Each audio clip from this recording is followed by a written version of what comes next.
Hello बच्चों, let's read the question. The question says from velocity time graph of A uniformly accelerated motion deduce the equation of motion between velocity and time.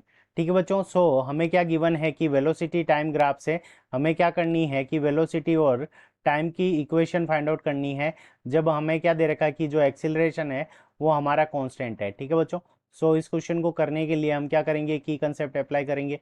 और की concept के अंदर हम जानते हैं कि स्लोप ऑफ वीटी ग्राफ, यानी वेलोसिटी टाइम ग्राफ की जो स्लोप होती है, सो स्लोप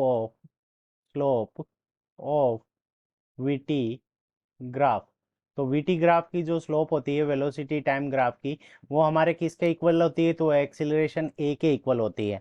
और किसी भी ग्राफ की स्लोप को हम कैसे रिप्रेजेंट कर सकते हैं, तो slope is equals to d y by d x. तो स्लोप हमारी क्या हो जाएगी, d y by d x के इक्वल हो जाएगी। और वेलोसिटी टाइम ग्राफ की जो स्लोप होती है वो एक्सीलरेशन के इक्वल होगी। ठीक है बच्चों, so slope is equals to d y by d x is equals to हमारे पास में क्या हो गई, ए के इक्वल हो गई। तो अब हम वेलोसिटी टाइम ग्राफ देखते हैं। तो यहाँ पे वाई एक्सिस की तरफ हमारी क्या है, वेलोसिटी है, और एक्स एक्सिस की तरफ हमारी क्या है, टाइम है सेकंड के अंदर।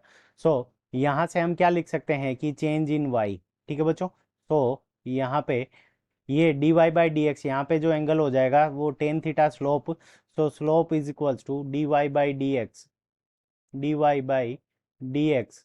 और वो डी वाई बाई, तो वाई हमारा क्या है, वेलोसिटी, तो यहाँ पे d v upon d t.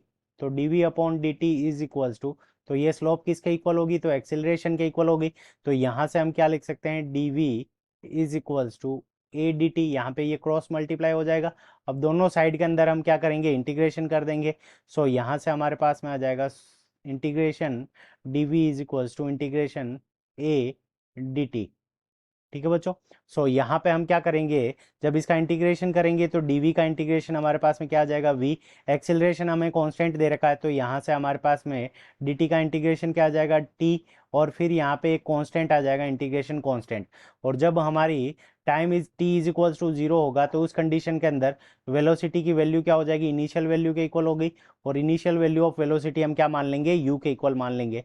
तो यहाँ से हमारे पास में v यानी velocity at any time t is equals to v is equals to u plus a t. तो ये हमारे पास में टाइम के रेस्पेक्ट में वेलोसिटी की इक्वेशन आ जाएगी, v is equals to u plus a T.